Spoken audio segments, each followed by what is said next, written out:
she changed the locks on a Thursday. By Friday, she'd thrown a party to celebrate her freedom. By Sunday morning, she received a certified letter. It explained, in legal terms, that the home she was celebrating in had been in Darnell's name since the day they moved in. Some men walk into a room and demand attention. They wear their success on their wrists, around their necks, in the way they carry themselves, like the world owes them something just for showing up. They drive cars that cost more than some people's houses. They talk loud. They tip big when people are watching. They make sure everyone knows exactly where they stand in the world. Darnell Monroe was not that kind of man. He never had been, and he never wanted to be. At 41 years old, Darnell worked as a software infrastructure engineer for a cybersecurity firm headquartered in Northern Virginia. He had been with the company for 11 years, starting as a junior developer and working his way up through dedication, skill, and the kind of quiet competence that managers notice even when they don't say anything.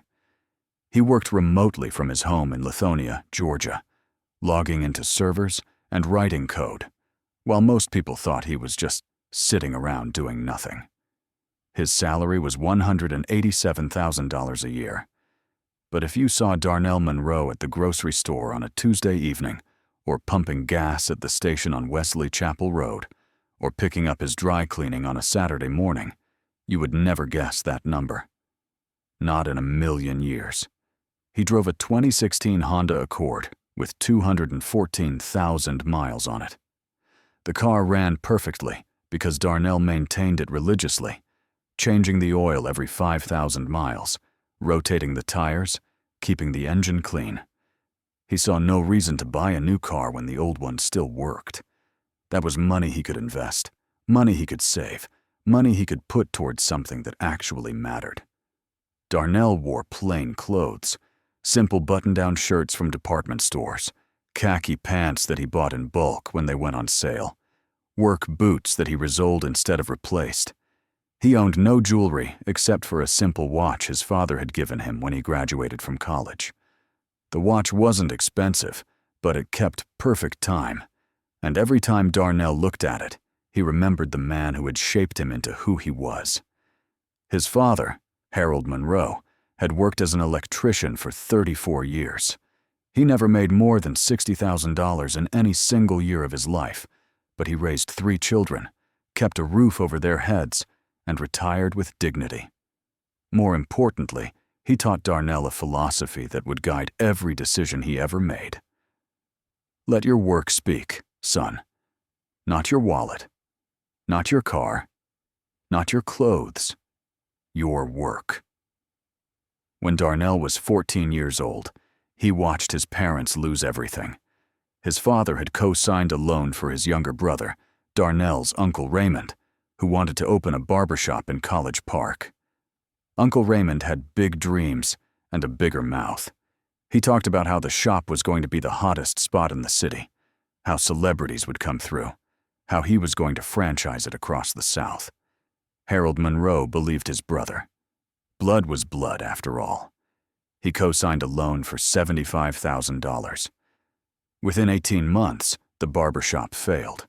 Uncle Raymond couldn't make the payments. He stopped answering his phone.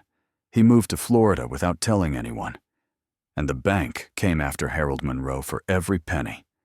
They lost the house where Darnell had learned to ride a bike in the driveway, the house where his mother had planted tomatoes in the backyard every spring, the house where he had shared a room with his younger brother and stayed up late talking about what they wanted to be when they grew up.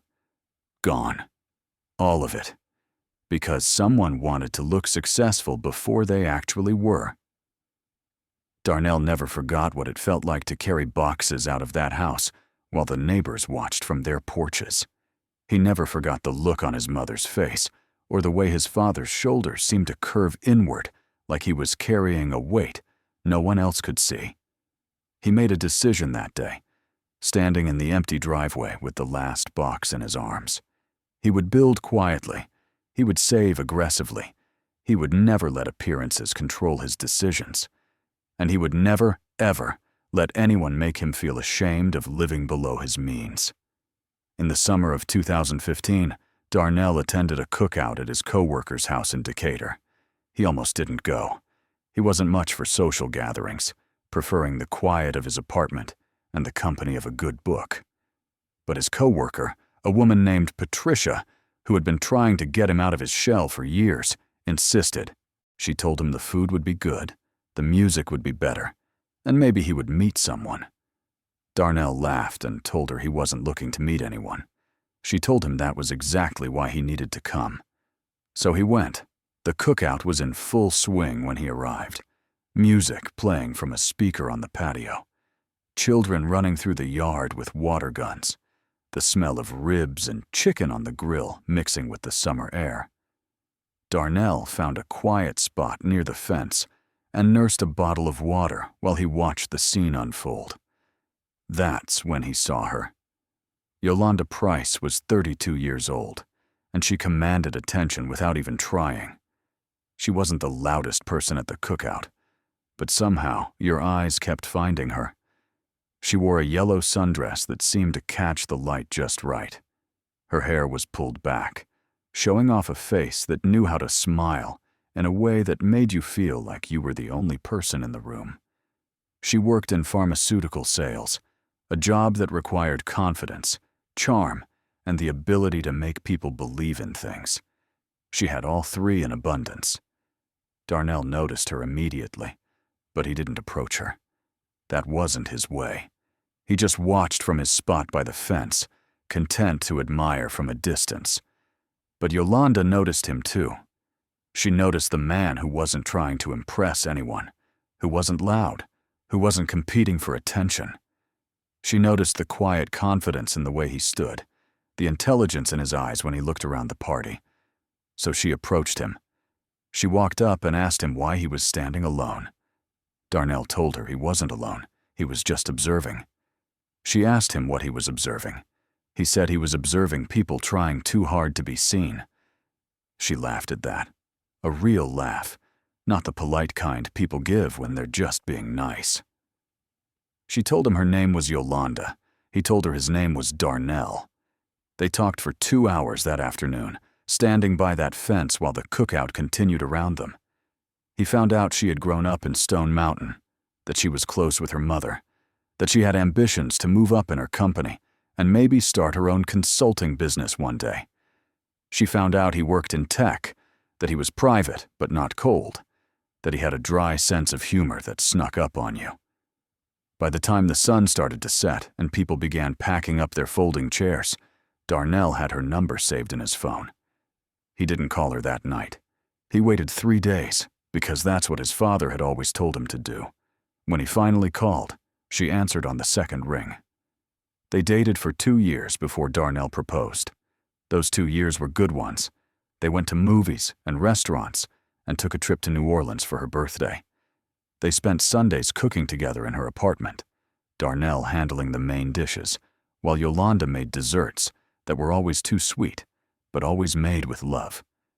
They talked about the future, about children, about the kind of life they wanted to build together. Darnell fell in love with Yolanda slowly and completely, the way a river carves through stone over time. When he proposed, it was at a small restaurant in Midtown, nothing fancy, just a place they both loved because the food was good and the staff remembered their names. Yolanda wanted a bigger ring than the one Darnell originally picked out. She didn't say it directly, but she hinted, and Darnell understood. He compromised because he loved her and because he believed marriage was about meeting in the middle. He bought a ring that cost more than he was comfortable with, but her smile when she saw it made him feel like it was worth every penny. The wedding was modest, but beautiful. They held it at a venue in Stone Mountain with 97 guests. Yolanda's family wanted something more extravagant. Her mother, a woman named Doreen who had opinions about everything, suggested a bigger venue, a live band, imported flowers. Darnell listened politely and then did the math in his head. The wedding he and Yolanda had planned would cost $34,000. The wedding her mother wanted would cost nearly double that. Darnell paid for the entire wedding out of his savings. $34,000. No debt. No loans. No payment plans. Just money he had set aside over years of disciplined saving. Yolanda never asked where the money came from. She never asked how much he had in his accounts or what his net worth was. She just assumed he had enough. And Darnell never explained because he didn't think he had to. They were married now. They were partners. He believed that meant something. In 2018, 3 years into the marriage, Darnell found a house. It was a 4-bedroom home in Lithonia, in a quiet neighborhood, with tree-lined streets and neighbors who waved when you drove past. The house had a large backyard, a 2-car garage, and a kitchen that got good morning light. Darnell knew it was right the moment he walked through the front door. He could see himself there for the next 30 years. He could see children playing in that backyard, holiday dinners in that dining room, quiet evenings on that front porch. The purchase price was $389,000. Darnell put down $95,000 in cash. Every single dollar of that down payment came from his savings, money he had accumulated over 15 years of working, investing, and living below his means. Yolanda contributed nothing to the down payment, not because she refused, but because she never offered, and Darnell never asked. He assumed they would figure out the finances together once they moved in. He assumed she would contribute to the mortgage, to the upkeep, to the shared project of building a home. When the paperwork was finalized, the deed was placed in one name: Darnell Monroe, sole owner. There was no joint tenancy. There was no right of survivorship for Yolanda. Darnell hadn't done this intentionally or maliciously. He had simply been the one to handle the transaction, and the title company had put it in the name of the person who signed the check. Yolanda was not present at the closing. She was at a sales conference in Chicago that week.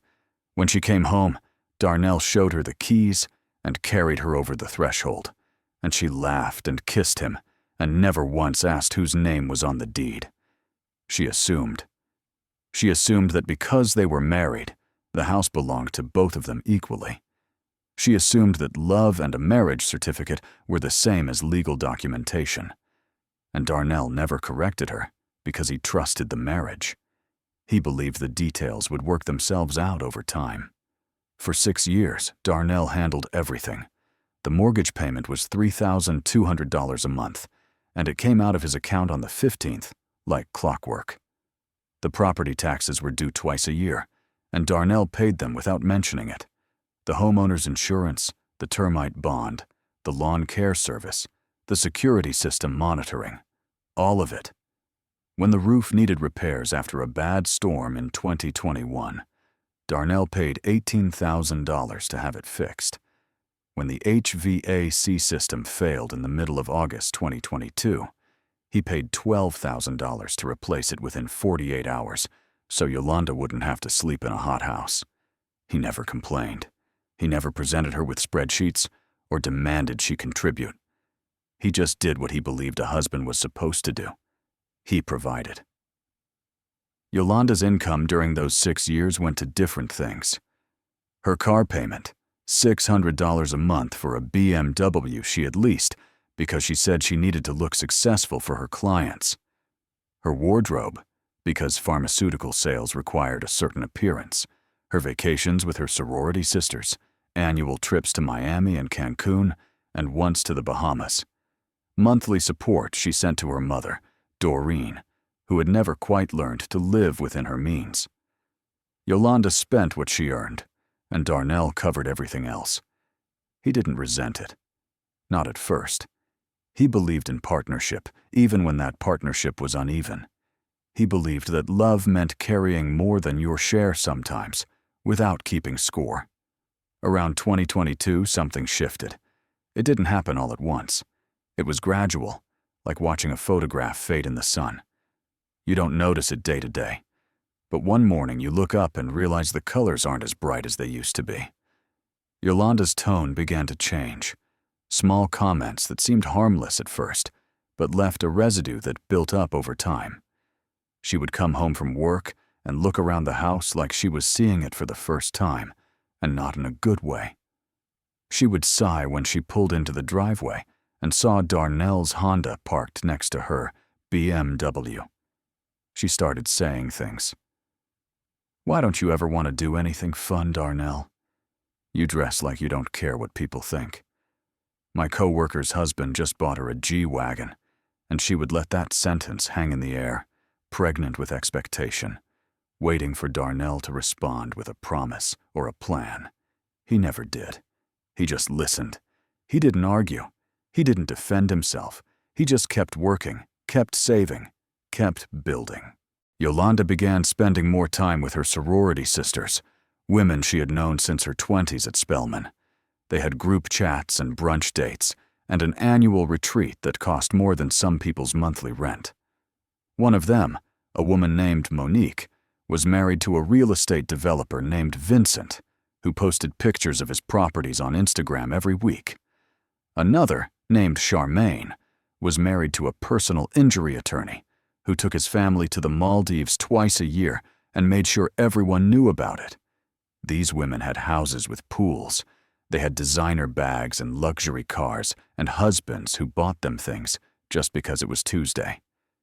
Yolanda would come home from brunch with these women and look at Darnell like he was a disappointment she had learned to live with. She didn't see his success because his success was invisible. She saw the Honda. She saw the plain clothes. She saw the same gray coat he had worn for 6 winters. She didn't see the retirement accounts with their steady growth. She didn't see the brokerage portfolio he checked every Sunday morning. She didn't see the equity building in the house every single month. She saw a man standing still while her friends' husbands appeared to be climbing. One evening in the fall of 2023, Yolanda's mother, Doreen, came over for dinner. Darnell was in the hallway near the kitchen when he heard them talking. He wasn't trying to eavesdrop. He had just gone to get something from the bedroom and was on his way back when their voices carried through the thin walls. Yolanda was telling her mother about Charmaine's new house, about the custom closet and the theater room and the pool with the waterfall feature. Then she said something that stopped Darnell cold. "Mama, I should have married someone with ambition." Doreen said something Darnell couldn't quite make out, and then Yolanda continued. "He's comfortable being broke." "I'm not. I'm 43 years old, Mama. I thought I'd have more than this by now." Darnell stood in that hallway for a long moment. He didn't move. He didn't breathe. The woman he had married, the woman he had provided for, the woman he had carried for 6 years without complaint, thought he was broke. She thought he had no ambition. She thought she had settled. Darnell set down the glass he was holding. He walked to the garage. He sat in his Honda Accord with 214,000 miles on it and stared at the wall for over an hour. He didn't cry. He didn't punch the steering wheel. He just sat there in the silence, processing what he had heard, letting the words sink in like water into dry earth. From that night forward, something closed inside him. He still paid for everything. He still maintained the home. He still showed up every day and did what he had always done. But he pulled back emotionally. He stopped reaching for her in bed. He stopped asking about her day. He stopped planning surprises or trying to make her smile. He had touched a hot stove, and he had learned. Yolanda didn't notice the change. She was too busy being disappointed. A few weeks after that night, Darnell made an appointment with his accountant, a man named Leonard Pryor. Mr. Pryor was 63 years old, a black CPA with an office in Decatur that he had run for over 30 years. He wore reading glasses on a chain around his neck and called everyone young brother, regardless of their age. He had handled Darnell's finances for 12 years, watching the numbers grow year after year with quiet admiration. Darnell sat across from him in his small office and asked to see his complete financial picture. Everything. All of it. Mr. Pryor nodded and pulled up the records on his computer. He went through each account methodically. The house, the 401k, the Roth IRA, the brokerage account, the emergency fund in a high-yield savings account. When he finished, he leaned back in his chair and looked at Darnell over the top of his reading glasses. "Young brother," he said, "your net worth just crossed $1.2 million. Darnell nodded slowly. He had known the number was growing, but hearing it spoken out loud made it feel different, more real, more concrete. Mr. Pryor studied him for a moment, the way an old man studies a young one when he senses something is wrong. Then he asked the question that had been forming since Darnell walked through the door. "Does Yolanda know any of this?" Darnell shook his head. "No, she doesn't." Mr. Pryor didn't say anything else. He didn't need to. The silence said everything. That same week, Darnell visited his safe deposit box at the bank. He retrieved the original deed to the house, the document he had filed away 7 years ago and never looked at since.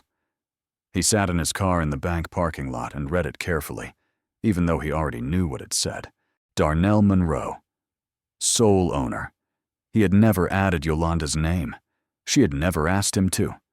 She had never asked to see the document at all. She had assumed joint ownership because that's what she believed marriage meant. But assumption is not documentation. Belief is not legal standing. Darnell folded the deed carefully and placed it back in the envelope. Then he pulled out his phone and searched for family law attorneys in the Atlanta area. He found Gwendolyn Hines. Attorney Hines had been practicing family law in Georgia for 23 years.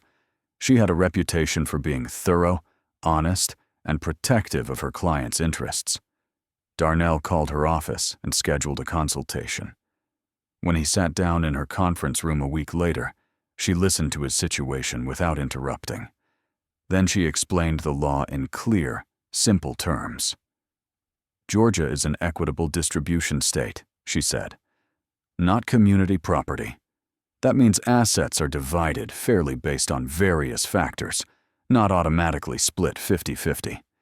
If the house is titled solely in your name and you funded the entire purchase and every mortgage payment, you have a very strong case for it being classified as separate property, especially if your wife never contributed financially.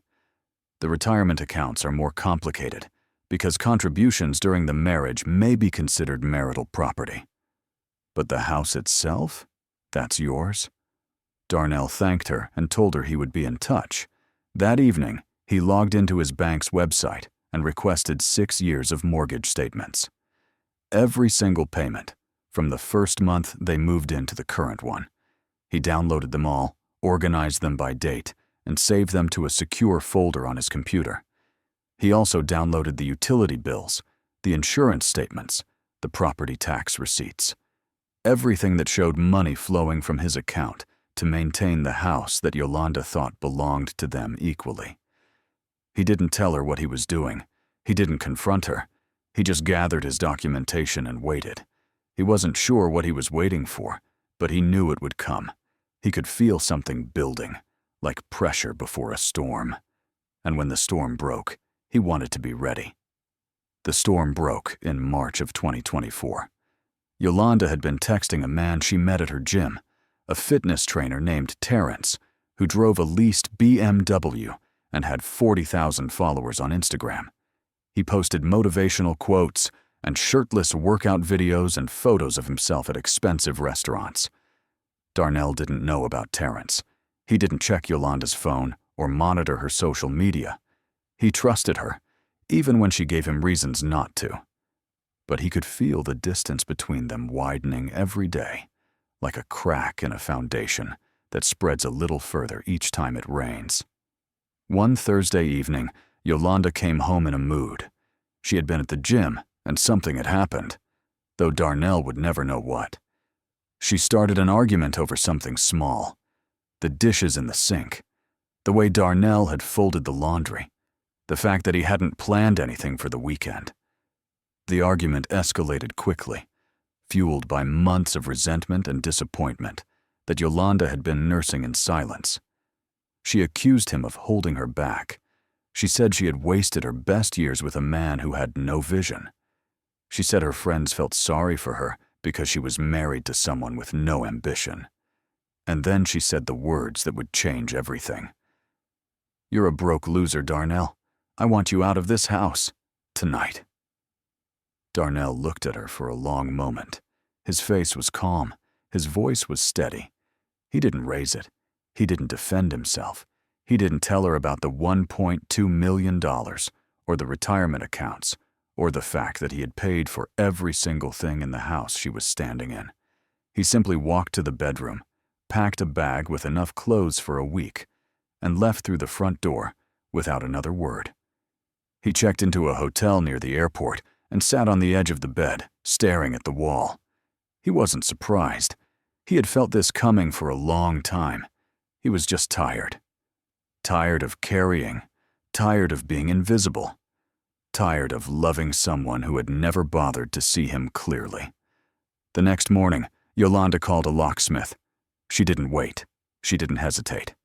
She had the locks changed by noon. New deadbolt on the front door. New locks on the garage entry. New keys that Darnell's old key would no longer fit. She posted on Instagram that afternoon a photo of herself smiling, with the caption, "New chapter. New energy." Sometimes you have to let go of what's not working to make room for what will. Her friends flooded the comments with encouragement. "You deserve better, Queen. Proud of you for choosing yourself. God is about to bless you abundantly." Yolanda read every comment and felt vindicated. She felt like she had finally taken control of her life. That night, she threw a party. She called it a freedom celebration. She invited her mother, her sorority sisters, a few co-workers who had always told her she was too good for Darnell. They gathered in the living room of the house in Lithonia, the house Darnell had paid for, the house with his name on the deed, and they drank champagne and toasted to new beginnings. Doreen raised her glass and said, "Baby girl, you should have left him years ago. You're too smart and too beautiful to be held back by a man like that." Yolanda smiled and agreed. Charmaine was there, and Monique, and they all told Yolanda how brave she was, how strong, how she was going to thrive now that she was free. They danced to music that shook the walls. They laughed loud enough for the neighbors to hear. They celebrated in a house that had never belonged to Yolanda at all. Sunday morning arrived with a knock at the door. Yolanda was still in her robe, nursing a headache from the champagne, when the postal carrier asked her to sign for a certified letter. She signed without thinking, assuming it was junk mail or something from the HOA about the trash cans. She took the envelope back inside and opened it at the kitchen counter. The letter was from the law offices of Hines and Associates, family law. The letter stated that Darnell Monroe was the sole legal owner of the property located at her address. It stated that he was initiating legal proceedings for exclusive possession of the home and for divorce. It stated that Yolanda Price Monroe had 30 days to vacate the premises. Enclosed with the letter were supporting documents. A copy of the deed, showing Darnell Monroe as sole owner since 2018. 6 years of mortgage payment records, every single one from Darnell's bank account. Property tax receipts, insurance statements, all of it. Yolanda read the letter 3 times. Her hands trembled. The coffee she had poured went cold on the counter.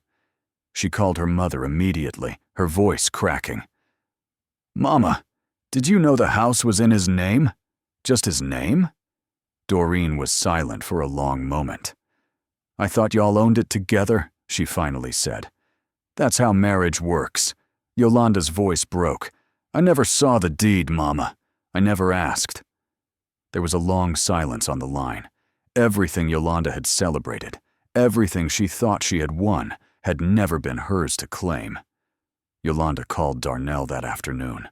Her voice was sharp, angry, desperate. "You can't do this," she said. "This is my home too. I've lived here for 6 years. My name might not be on the deed, but I'm your wife. That has to mean something." Darnell's voice on the other end was calm. "Steady," he said. "You told me to leave. I left. But the house was mine before you moved in. It's still mine. I paid for it. Every month, every year, alone. You never contributed a single dollar to the mortgage, Yolanda. Not one." Yolanda tried to argue, but there was nothing to argue against. The documents were clear. The payments were documented. The deed was unambiguous. She had never asked, and now she had no legal standing. Within days, the truth began to spread through Yolanda's social circle. Charmaine, the sorority sister married to the real estate attorney, quietly pulled the county records. She saw it in black and white. Darnell Monroe, sole owner, dated 2018. She shared the information in the group chat, and suddenly the narrative shifted. The women who had toasted to Yolanda's freedom went quiet. The comments on her Instagram post slowed and then stopped entirely. No one said anything directly to Yolanda's face, but she could feel the shift. She had told everyone Darnell was a broke loser. She had mocked him to her mother and her friends, and anyone who would listen. Now they knew the truth. He wasn't broke. He had paid for everything while she spent her money on herself. He owned the house outright while she contributed nothing. The man she had dismissed was worth more than her entire life's savings, and she had never bothered to find out. Terrence, the man from the gym, stopped responding to her texts.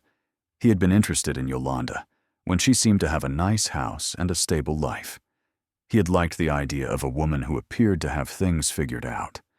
But the moment things got complicated, the moment it became clear there would be struggle and uncertainty, he vanished. His last text was a vague promise to call her soon. He never did. Attorney Hines filed for divorce on Darnell's behalf and simultaneously filed a motion for exclusive possession of the home. Yolanda hired her own attorney, a man named Ronald Baxter, who came recommended by a coworker. Attorney Baxter reviewed her case thoroughly and then gave her an honest assessment. "You have no ownership claim on the property," he said. "You never contributed to the purchase. You never contributed to the mortgage. You're not on the deed. In Georgia, that matters. I can try to argue for some equitable share based on the length of the marriage, but I have to be honest with you. It's a weak case." During the discovery process, Yolanda finally learned the full scope of what Darnell had built. His annual salary was $187,000. His 401k balance was $412,000. His Roth IRA held $93,000. His brokerage account held $289,000. His emergency fund held $58,000. His equity in the home was approximately $180,000. When you added it all up, his net worth exceeded $1.2 million. Yolanda sat in her attorney's conference room and stared at the financial disclosure documents. The man she had called broke, the man she had mocked to her own mother, the man she had kicked out of the house for having no ambition, was a millionaire. He had been a millionaire the entire time they were married, and she had never known because she had never asked. Yolanda requested spousal support, hoping to receive some portion of Darnell's income going forward. She felt entitled to it. She had been his wife for 6 years, after all. She had supported him emotionally, she argued. She had maintained the household. But when the judge reviewed the facts, the picture was different. Yolanda's income was $74,000 a year. Darnell's was $187,000. They had been married for 6 years, which was significant, but not lengthy. There were no children. Yolanda was fully employed with strong earning potential. She was healthy, educated, and capable of supporting herself. The judge denied her request for alimony. There was no basis for ongoing support. When the ruling on the house came down, it was decisive. The judge determined that the home was Darnell's separate property. The down payment had come entirely from his pre-marital savings. Every mortgage payment had come from his account alone. Yolanda had never contributed financially to the purchase or maintenance of the property. Her name had never been on the deed. She had no equitable claim. The judge ordered Yolanda to vacate within 45 days. Darnell sat in the courtroom and listened to the ruling without expression. He didn't smile. He didn't nod. He didn't look at Yolanda. He just sat there with his hands folded in his lap, waiting for the process to conclude. When the judge finished speaking, Darnell thanked his attorney quietly and walked out of the courtroom alone. Yolanda moved out on a Saturday in late summer. She rented a one-bedroom apartment in East Point, a neighborhood she had always considered beneath her when she was living in the house in Lithonia. The apartment was small and old and smelled faintly of the previous tenants' cooking. Her mother helped her carry boxes, but neither of them said much. There was nothing to say. The champagne glasses from the Freedom Party were still packed in a box, unwashed. Yolanda didn't have the energy to deal with them. She shoved the box into a closet and closed the door. 6 months after she moved out, the divorce was finalized. There was no alimony. There was no property split. Yolanda walked away with her car and her clothes and the retirement contributions she had made during the marriage. Darnell walked away with everything else, everything he had built over 15 years of quiet discipline, everything he had protected because he had the foresight to document it. The marriage was over, and on paper, it was as if it had barely existed at all. On the day the divorce was finalized, Darnell drove back to the house in Lithonia. He unlocked the front door with a new key, one that matched the locks Yolanda had changed in her moment of triumph. He walked through each room slowly, taking in the silence. The living room where she had thrown her party. The kitchen where she had told her mother he was broke. The bedroom where they had slept side by side for 6 years, 2 strangers pretending to be partners. He stood in the middle of the living room for a long time, not thinking about anything in particular, just breathing, just existing in a space that was finally, fully his. He didn't feel victorious. He didn't feel vindicated. He just felt tired. But underneath the exhaustion, there was something else. Something that felt like the first warm day after a long winter. A sense of peace he hadn't felt in years. A few weeks later, Darnell visited his father's grave. Harold Monroe was buried at a small cemetery in South DeKalb under a modest headstone that read, "Beloved Father, Faithful Servant." Darnell came every few months to sit and talk, even though he knew his father couldn't hear him. He stood at the headstone and spoke quietly, the way you speak to someone who already knows everything you're going to say. "You told me not to chase Flash," Darnell said. "I didn't. You told me to build quietly. I did. You told me to let my work speak. I tried, Daddy. I really tried." He paused, looking at the name carved in stone. "I just wish it didn't end like this. I wish she had seen me. Really seen me. But I guess some people only see what they want to see." He reached into his pocket and pulled out a small stone, smooth and gray. He placed it on top of the headstone, a tradition his father had taught him when he was young, a way of saying, "I was here. I remember. I carry you with me." Darnell stood there for a long time, watching the wind move through the trees before he finally turned and walked back to his car. A year passed. Darnell still lived in the house in Lithonia. He had repainted some of the walls and replaced the furniture in the living room, not because he wanted to erase Yolanda's memory, but because he wanted the space to feel like his own again. He wanted to look around and see choices he had made, not compromises he had accepted.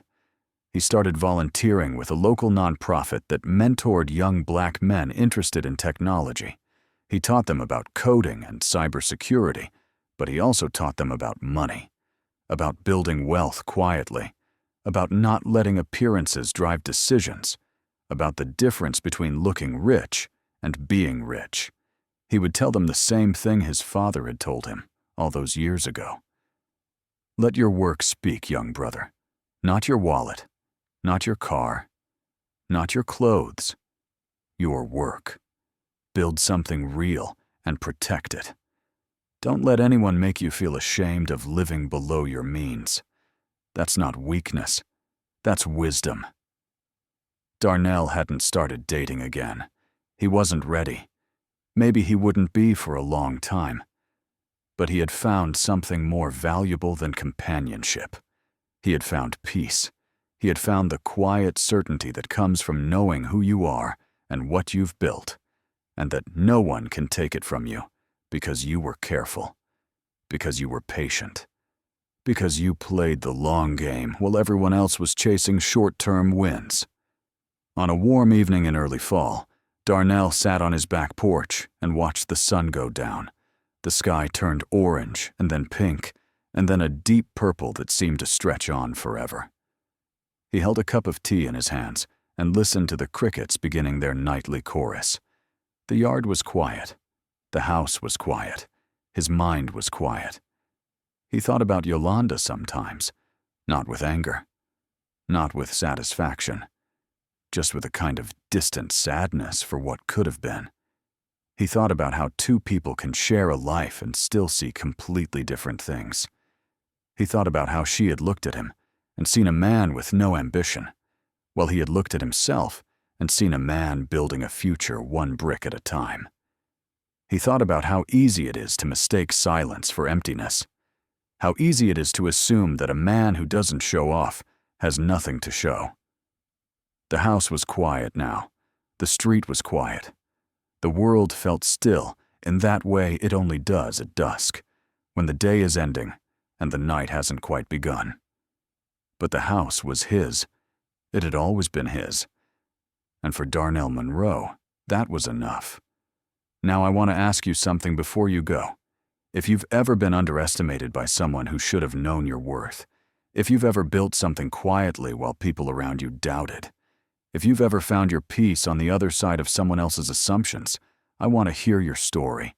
Drop it in the comments below. We read every single one, and I promise you, your words might be exactly what someone else needs to hear today. If this story moved you, if it made you think, if it reminded you that quiet strength is still strength, subscribe to this channel and turn on notifications. We share stories like this every week, stories about hidden truth, stories about dignity preserved, stories about people who built in silence and stood tall when it mattered. Until next time, take care of yourself, and remember, the ones who build quietly often stand the longest.